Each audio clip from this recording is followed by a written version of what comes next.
The good old 2001 NBA draft. Most of us remember that draft class as being the one where Kwame Brown got picked first. While he did play over 10 years in the NBA, he never lived up to his expectations, for one reason or another. But did you guys know that in the 2001 draft, there were 4 high schoolers drafted within the top 8 picks? That's the most number of high schoolers drafted in the top 10 in NBA history. It was crazy. So who was in the 2001 draft and why did so many high schoolers get drafted so high? And yet 3 out of those 4 high schoolers failed in the NBA. How's it going, folks? My name's Andy, and today we're going to take a look at the 2001 draft class, one of the more underrated drafts as a whole. But it's remembered more for being the year of the high schooler, the year when many teams decided to take a shot in the dark.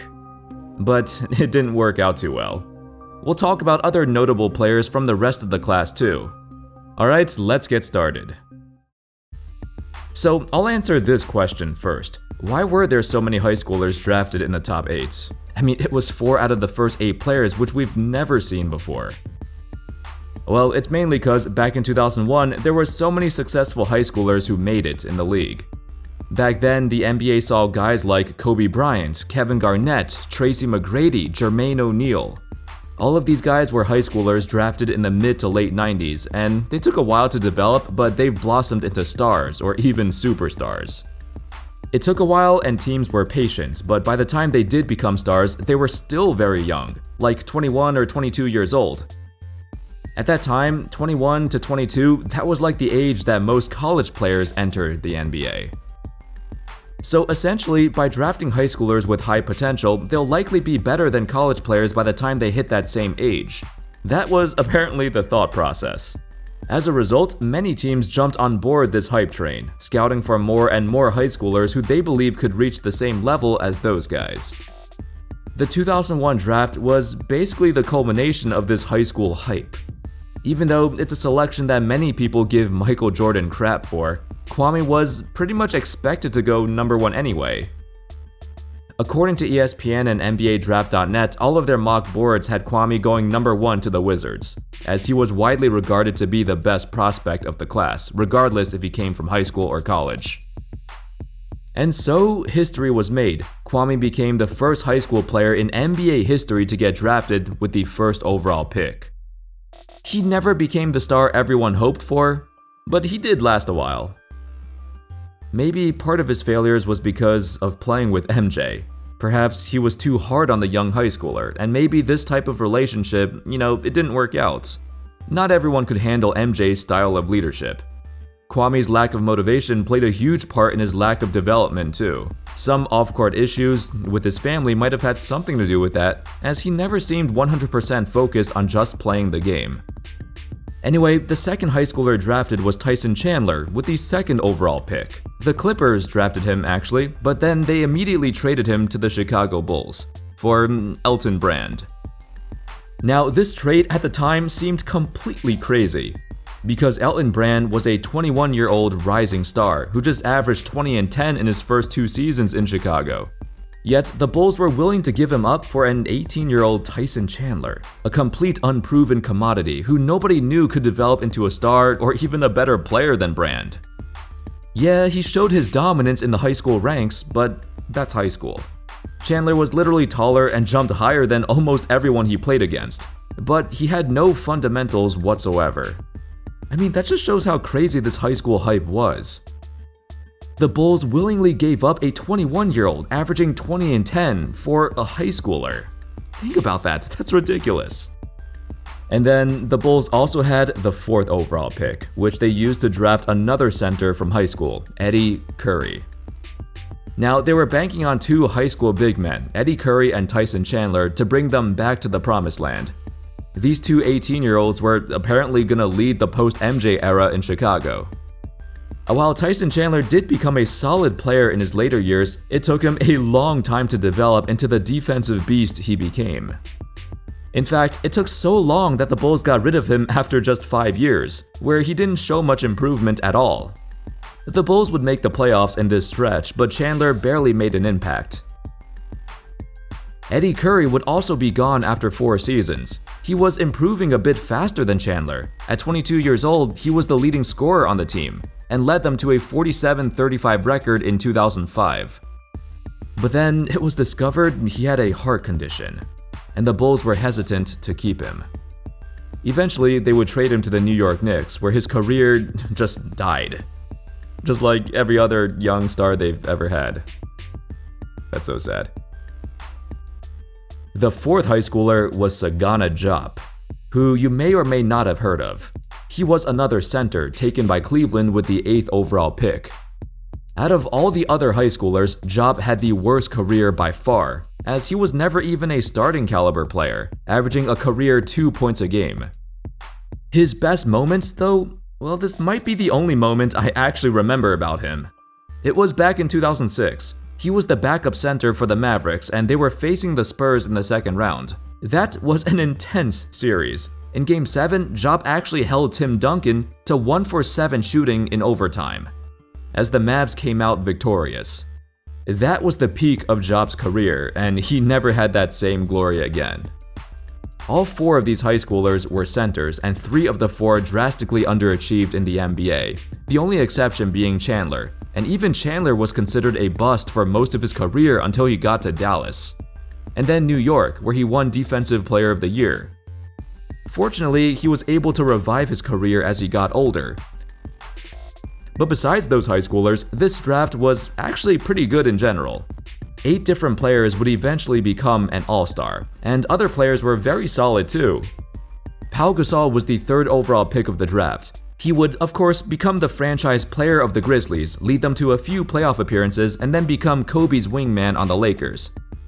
2-time champion, and at his peak, he was arguably a top 2 or top 3 power forward in the NBA. Gasol is also only one of 2 players in this draft who will legit become a Hall of Famer. The other eventual Hall of Famer being Tony Parker. Both international players, which is kinda cool. The 5th pick of this draft was Jason Richardson. 2-time slam dunk champion and a lethal scorer and 3-point shooter back in his day. Richardson had multiple seasons with the Warriors where he averaged over 20 points a game, and was also a huge part of multiple playoff teams, the 2007 Warriors and the 2010 Phoenix Suns. The 6th pick was Shane Battier, one of the greatest role players ever, the original 3-and-D forward. Battier spawned a new generation of wing players who fit into this mold. Nowadays, basically every team seeks his type of playstyle in a role player. They want guys like him. The NBA recognized the value of these kind of players, and now everyone wants players like Battier on their team. Joe Johnson. The 10th pick. ISO Joe had a very decorated career, 7-time All-Star, over 20,000 total points. He might get into the Hall of Fame, but it's not a guarantee, like Gasol or Parker, who have a ton of rings and a lot of international accomplishments. I think he should get in though. His overall resume is amazing, and he's also one of the most clutch players of his generation. Richard Jefferson. The 13th pick.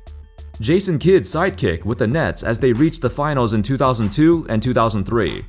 Jefferson became a dynamic all-around player, a tremendous athlete and finisher at the rim.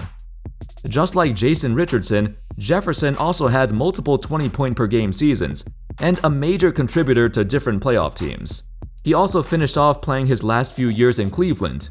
Now, he's a commentator for the Brooklyn Nets, and he's pretty hilarious. With the 19th pick, Zach Randolph became one of the most underrated power forwards of the 2000s. In his early days, he had immaturity issues, ran into some problems smuggling drugs, but when he got to Memphis, he would turn it around. A constant double-double machine, Randolph would become a 2-time All-Star and even win Most Improved Player. Gerald Wallace, the 25th pick. The franchise player of the Charlotte Bobcats before Kemba got there, Crash was a solid scorer and an even better defender.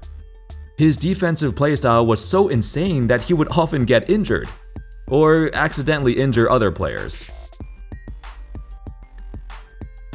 The 28th pick was Tony Parker, one of the biggest draft steals ever.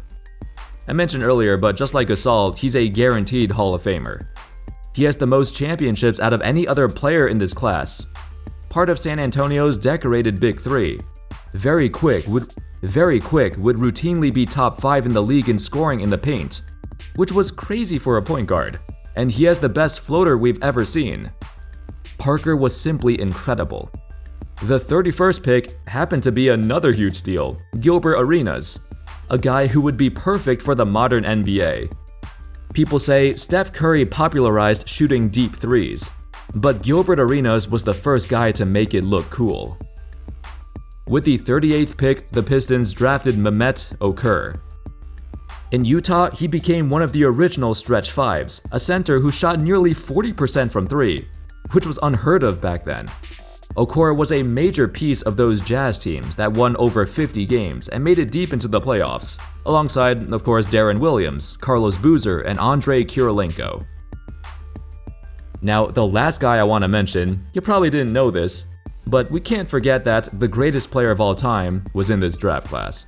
The 34th pick from the University of Southern California, the White Mamba, Brian Scalabrine. And that's all, folks. Those were the most notable players from the 2001 draft class. It was a class where we saw the most high schoolers taken in the top 10. And even though they were bad choices, the rest of the class panned out very well. After this draft class, we never saw that many high schoolers get picked that high again. Everyone started to become more skeptical of taking them, and their failure to live up to the hype was partly why the NBA implemented a new rule starting in 2006. That rule said players must be at least 1 year removed from high school to enter the NBA draft. The NBA made that rule because they felt like too many high schoolers were coming in with so little experience, and that was hurting the game. Anyway, let me know your thoughts on the 2001 draft class and what the NBA should do with high schoolers moving forward. It's a tough decision to make, and I could see what the NBA was trying to do by limiting them. Thank you everybody so much for watching. I hope y'all enjoyed the video, and of course, as always, I'll see you next time. Peace.